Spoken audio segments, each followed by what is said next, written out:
আজকে যখন পত্রিকা খুললাম বেদনায় একেবারে নীল হয়ে গেছি। দেখলাম 5 জন সমন্বয়কারীকে গ্রেফতার করেছে পুলিশ। তারা জোর করে একটি বাড়ি থেকে একজন সাবেক সংসদের বাড়ি থেকে 50 লক্ষ টাকা আদায় করে। এই কি পরিণতি থেকে আমরা চেয়েছিলাম?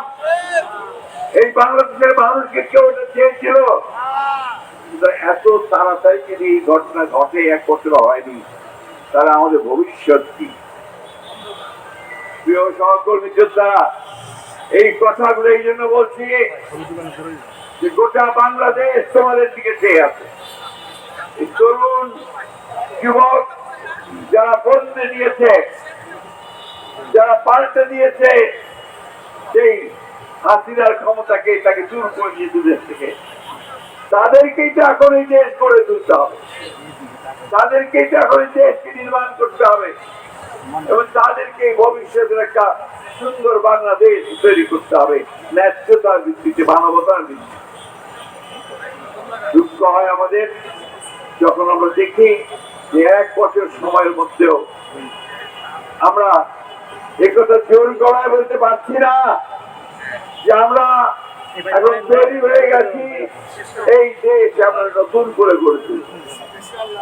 আমাদের নেতা তারেক রহমান সাহেব এই সূত্রে দিন রাত 24 ঘন্টা তিনি আমাদেরকে নির্দেশ দিয়েছেন, সংগঠিত করবার চেষ্টা করেছেন, আমাদেরকে আন্দোলনে নামিয়ে এই আন্দোলন করে এখন তিনি চিন্তা করছেন, কাজ করছেন সেই বাংলাদেশকে কি করে গড়ে তোলা যায়। আমাদের নেত্রী দেশনেত্রী বেগম খালেদা জিয়া, তাকে কারাগারে পাঠানো হয়েছে মিথ্যা মামলা দিয়ে। 6 বছর আগে থেকে সেই কারাগারে ছিলেন, সেই পরিত্যক্ত কারাগারের একটা অন্ধকার প্রকোষ্ঠে শুধু নয়, টয়লেট প্যাসেজের একটা ঘরের মধ্যে তাকে রাখা হয়েছিল। এই কথাগুলো এখন কেউ বলে না। আমাদের সাংবাদিক ভাইরা তো বেগম খালেদা জিয়ার এই বিষয়গুলো নিয়ে প্রোগ্রাম করছেন না। আমি অনুরোধ করবো দয়া করে এই মহিলা যিনি বাংলাদেশে গণতন্ত্র প্রতিষ্ঠার জন্য তার সর্বস্ব ত্যাগ করেছেন, তাকে নিয়ে আপনারা কথা বলুন। ওই হাসিনার বিচারের তো এখন পর্যন্ত তেমন কিছু আমরা দেখতে পেলাম না। কেন পেলাম না?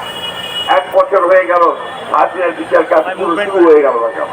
মানব সভ্যতার প্রথম থেকে মানুষ প্রতিবাদ করেছে অন্যায়। আমরা কি অন্যায়ের প্রতিবাদ করতে গিয়ে আজকে জান দিয়েছি, প্রাণ দিয়েছি।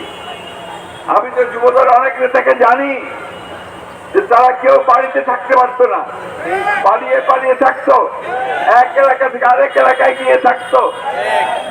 আমি তো জানি যে এর মধ্যে তারা তাদের বাবাকে হারিয়েছে, মাকে হারিয়েছে, শিশুকে, সন্তানকে হারিয়েছে, তারা দেখতে যেতে পারে না। আমি তো জানি যে তারা চাকরি পায়নি, ব্যবসাও করতে পারেনি।